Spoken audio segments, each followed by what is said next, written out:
Hi, I'm Colin. I'm running that campaign here in Australia, and I'm doing it with a lot of friends: Bob Irwin, Greg Hunt, the Shadow Minister Environment, Warren Inch, who's the Chief Opposition Whip and a good mate, Darren Hinch down there in Melbourne, Media Broadcaster of the Year last year in Australia, a lot of other people. And last April I was contacted by a source who told me that they bring turtle and dugong meat into the Cairns airport from up in the Torres Straits, 60 kilos a day, small quantities, 10 kilo eskies, foam eskies, and 7 days a week for the last 7 years. Now that's a lot of turtle and dugong being shipped around Australia. It's an offence under our law to commercial use of those animals, so it's a crime. I reported that and nothing was ever done. Warren Inch today sent me a media release that he did yesterday in Parliament, and it reads, it's been posted on my website by Michael Dalton, a good friend of Peter Bethune, who I welcome to Australia with open arms, and it reads this way. I received an email on Friday. I'd like to read this to the House. It said, last night 4 dugongs were killed, hauled onto the beach at Horn Island. The night before 8 dugongs were hauled onto the beach, including 2 small ones. That's baby dugongs. You'll see on my site there's some photos of tiny little skulls. They like to eat the little young ones too. This was done by 2 characters. I won't name them because I don't want to lose my house, but Warren can do that under parliamentary privilege. He did that today. It says it's disgusting. When is this going to stop? These animals were more than anybody could possibly need for their own consumption, and baby ones, for God's sake. We've been campaigning for a long time and trying to get this government to act to protect these very vulnerable creatures. They continue to sit on their hands in spite of people like myself, Colin Riddell, and wildlife campaigner Bob Irwin coming on board. We have had to go to Sea Shepherd group. Well, I've approached nearly every group in Australia and overseas, and Peter Bethune with Earth Race have responded. He's going to be here to help out.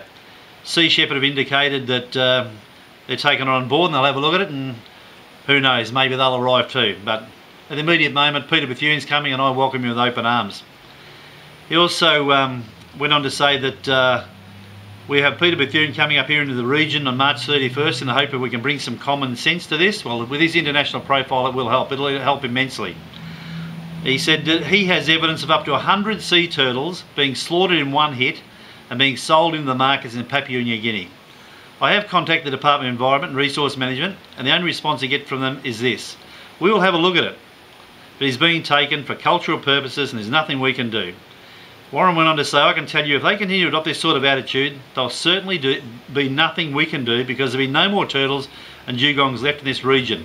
I think it's an absolutely appalling situation. I call this government to act, and his time expired. I've been telling that since August 2009, and the people have come on board that are on Facebook and all the other places I've contacted. We've got to make this government embarrassed. They are the biggest whingers and moaners on the world stage about Japan killing whales. There's a quota with Japan. There's a quota about 900 odd whales from memory. I'm not in the whaling group, so I don't know. But in Australia there's no quota, there's no bag limit. And in Queensland, the only state and territory in Australia, there are no cruelty laws in relation to Indigenous people. And I've shown you a vision of turtles getting cut up alive. I know that they axe dugongs to death alive. I had a report last election day. A chap rang me distraught, and they were cutting a dugong up alive in Bessie Bay, just off Cairns. And everyone that knows this area knows how close it is to Cairns, a place with 50 supermarkets. They axe it to death alive in front of this guy. These are the sort of things that happen around the coast of Australia every day. And with Peter coming over here to highlight to the world, I want you to send this video around to everybody that you know on your Facebook pages. Some of you people have got 1,000 friends and 2,000 friends. Put it on there, let them see, because this is what's happening. It was spoken about in Parliament today. Peter Bethune was praised about his coming here. Probably the first time Pete's ever been praised by government anywhere in the world. This is the start of a new regime for him, and I welcome him with open arms and all his supporters. So come up to Cairns if you want to see 2 legends. One, Peter Bethune, the new and up and coming legend, and also Bob Irwin, a bloke that you all love, you all respect, you know who his son was, and I love him and he's my mate. So I thank you all for having a listen to this. I'm going to put more of these on the internet, and I hope you share them, because I type like someone you've never seen in your life. I can't type, I never look up, I fill it full of capitals, wrong definitions, wrong apostrophes, but this is what I'm going to do in future. So thanks everybody.